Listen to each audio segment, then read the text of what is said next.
A try assist, 7 tackles, 126 metres and 2 clean breaks. Tony Gigo with a try assist, 5 tackles and 110 metres, but I think only 3 from 6 from the boot.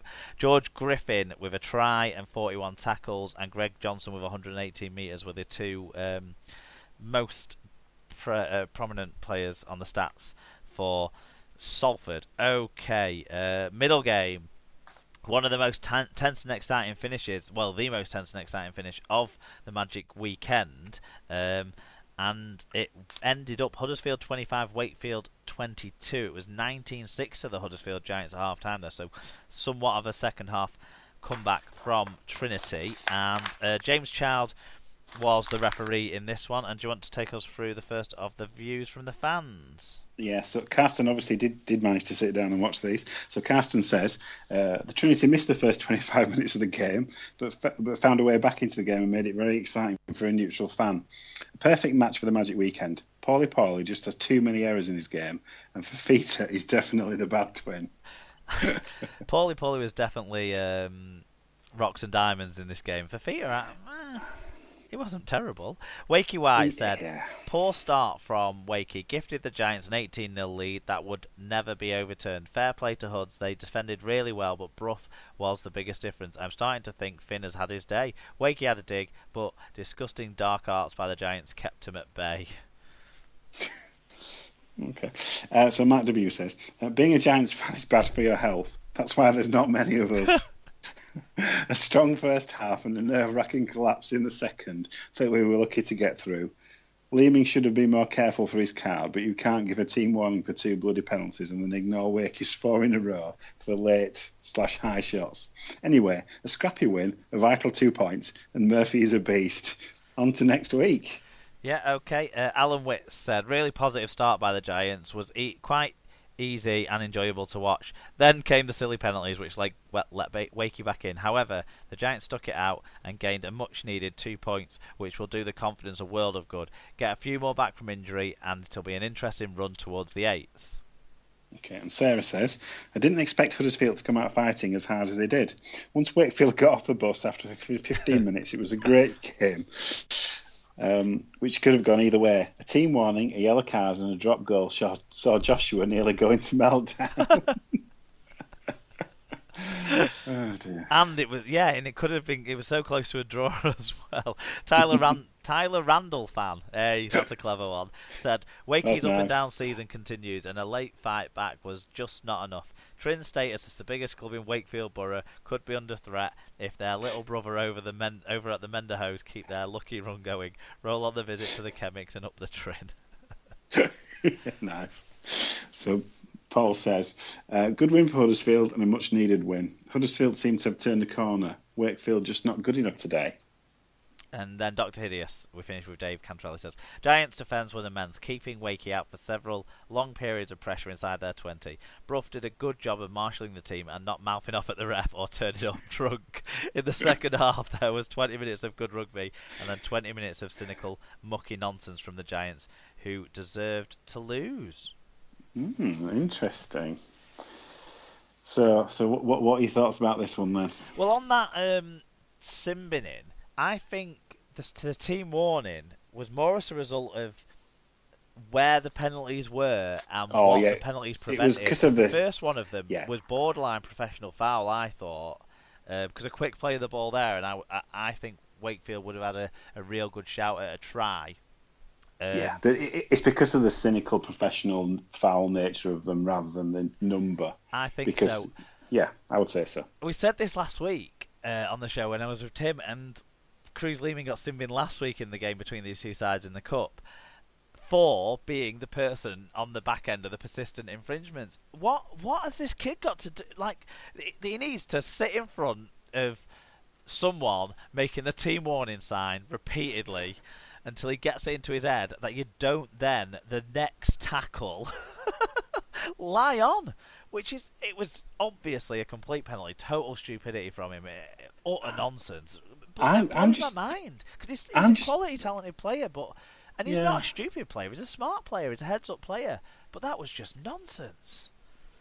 I'm trying to think. Obviously, I saw these two play when the weather was very different at Bellevue, and I I have a memory that he got a sin bin then as well for the same thing. For the kind of the last penalty after a team warning. I'm sure he did. What round was that? Early doors, Well, weren't it, this season? it was, yeah, it was there was snow on the ground and it was foggy, so it was like February. So it was, yeah, so that might be the third time he's done it this year. But yeah, what really got me was how incredulous he looked when he came off. It's like he hadn't seen um, the kind of team warning, really. It's like he's got, he's like, when James Charles span his arm, he's like, oh, what's he doing that for? I don't know what that is. Yeah, Um, that's what I mean. He just doesn't know is it being a helicopter? He doesn't know what it Um, means. no, I don't think he does, because he looked so incredulous. Like, all I did was hold him down. I Do you didn't know do what? anything. You're right. He was simbing for He- persistent offending in the Because game at the Mobile yeah, Rocket earlier in the season. And I'm yes, he just gonna, was. Yeah, and he's because just because gonna double check if he was last week too, because I'm sure he was. oh, Uh, that's like an embarrassing hat trick. That one. that's amazing. I'm I'd glad that you remembered I'd that. I'd be worried about a bit of spot match fixing for that kind of thing, because that's Yeah, 3 games in a row against the same team, the same player has been simbing flipping for heck. being the man who gives away the penalty after everyone else has been giving away penalties. He did it in a game against Wigan last year as well, at the DW. But yeah, outside of that absolute nonsense from Cruz Leeming, I was really impressed by the Giants in the first half. I've got to say they proper ripped in, and Yeah, particularly the try for Murphy, although yeah, it was soft, not great defending by Wakefield. The try for Murphy and the try for Mamo, where they broke from the middle of the field and got it out wide. yes. I thought they were great pieces of play. Just dynamic running really, and taking advantage of where the gaps are. Yeah, I mean, I have to say, I thought Aaron Murphy was, considering he's playing way out of position, a guy who's really a winger, kind of can play a bit of centre, but playing him at second row, he must be the smallest second row in the competition, Maybe and that's the he, excuse for how many times he went down injured before he actually went off for the head test, though, because he did well, seem to be the most persistent. Is he really injured? Kind of why is he down here? Player of the day, but well, obviously in the end he was injured. he Probably should have was. I gone over mean, earlier. maybe, but I mean, definitely there were definitely a couple of early, because they were coming down the side that was closest to me, and there were a couple of good runs, but he Yeah, also put in a couple of massive hits as well, and I think you're right. I think it was a cumulative effect of those kind of contacts that he's not used to. He's not used to putting those kind of contacts in, and he wants to impress, and he wants to show that he can play there and be part of the side. But I'm not sure he's quite big enough to be playing that kind of position. yeah, His heart's there, but maybe he's just not. He's just not physically tall enough. With his head, he's going to run into shoulders, isn't he? And that's not going to extend his career any longer, is it? no, of course, Um, yeah. So I thought first off, with those sort of things you're saying, Huddersfield were quality, and I didn't expect them to come out and play that well. So we had quite a few Huddersfield fans sat around us, and of course a Wakey fan sat next to us. So it was a bit of a strange. That was a fun experience to it. Although by the end, Brian wasn't rest faulting by any stretch of the imagination, but he was getting frustrated with the niggle of it from Huddersfield, the delaying tactics, the slowing things down. That's for sure. From a Wakey positive point of view, the comeback after half time was very good, and in particular, both of Ben Jones Bishop's tries were fantastic tries. I think the first one was the one off the kick that was sent up as a no try, because it just seemed at that pace, from that height, he can't have got it down without dropping it or his knees going into touch or something. But he managed it. yeah, It was a quality finish, that one, for it was. certainly. It did happen really quick, and but he got up looking confident. But yeah, Yeah. you're right. You have to. That's the kind of thing that you don't mind them checking, because it's so split second. It's just you need to just double check. No, exactly. But in between his 2 tries, there was the Darnell McIntosh try when Huddersfield were down a man, and managed to create an overlap for Darnell McIntosh to go in quite easily. And this is one where you didn't see why it was referred upstairs, especially when you saw the first replay. This should be one of the ones where the referees get in trouble for sending it up because it was so clearly inside the line and that sort of thing. I thought, but yeah, that to me was a very very crucial score, and the touchline conversion from Brough ended up being quite crucial there too. Reece Lynn scored a try that made things interesting, didn't he? With 7 minutes left, and I was watching I turned to Liam and said, "What are they giving it to him there for? He's got a lot to do." Oh wait, he's just done a lot. I thought that was quality from him. It was poor defending by Huddersfield at that stage, but yeah, it was really really exciting finish because of all that, which made up for the fact that it had been a bit stop-start throughout the rest of the game.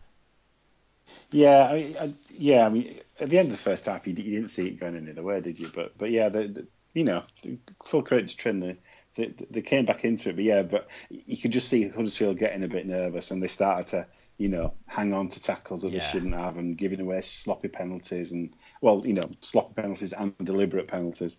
And yeah, they were just it just smacks of lack of confidence. That's not something a top four side would do. No. They'd put the foot on the throat and they'd kind of kill them off. I think one of the things that will have got Giants fans excited, I think Seba Kahifo was back to last year's form for much of this game. Every time he was on the field, every time he was on the ball, it felt like something could happen. So that was an exciting factor in this game, I thought. And also, on the other side of things, Jacob Miller is a cracking player, and when you see him in person as well, and you can watch a bit more than if you're watching the camera follow the action sort of thing. Yes, he is a schemer, he's a clever player, he's a very talented player. So he's a really good player to watch, and I'm glad that we had a close finish in one of the games. It was about due, wasn't it? Yeah, I think so. Okay, stats, or do you have anything else we want to? Nothing else to say about this one. Good stuff. Okay. In that case, Jerry McGilvray, 119 metres. Seba Kahifo, 7 tackle busts, 136 metres and 4 successful offloads. That is a 2017 stat line. Alex Mellor, 43 tackles, but only 3 people tipped the scales on the stats here. But for the losing side, 3 players as well who stood out. Reece Lynn with a try, 7 tackle busts. I think 4 of those came on that try. 116 metres and 3 successful offloads. David Fafita, 7 tackle busts, 135 metres and 3 successful offloads. One thing you can say about David Fafita is he looked for work. Even if a lot of it was running sideways, he looked for work and he looked for the ball and he tried to influence the game. If maybe he could have let someone else do it a bit more than he was doing it, but he at least it's tried. A bit, there's heart there. Well, the effort's there. It's a bit, I think of it as it's the Gallen disease in my head. It's like I'll do it all type thing, and he's better off using. They're not lacking in, half decent props or so they need to. He's much better being an impact player rather than trying to take up too many carries or indeed. Not accepting that he's not going to break the line and kind of continually trying to hand people off. It's not always going to work. It rarely works. And when you've hit the 5th person, you rarely break through. Yeah. Finally on the stats, Jacob Miller with 1 try assist and 112 metres. Okay, we are now on to the final game of the Magic Weekend, and this one finished up Hull FC 34, Hull KR 22, and it was 24-10 at half time. Ben Baylor was the referee. It got busy for him towards the back end of this one. He was doing quite well. It was all contained and quite cordial until the last 10 minutes. I'd say the last 10 minutes, but I mean the last 10 minutes of the game time, but not the actual clock time, because it felt like the last 30 seconds. There was more action after the hooter than there was in the previous 10 minutes in this one, weren't there? Well, I have to say, I have to confess. Bear in mind, I was catching up with games here. Because I'd heard that it had kind of gone on a bit while I was trying to get home, and I thought I'm not bothered with this, so I switched it off at that point. So I didn't see the all the the kerfuffle after the hooter had gone or whatever. So, but there you go. Right, They just couldn't let it lie. They just wanted to keep going. that's it. Yeah, but it was one of those like last week. The referee should have said you're tapping it and kicking it dead, but Hull KR didn't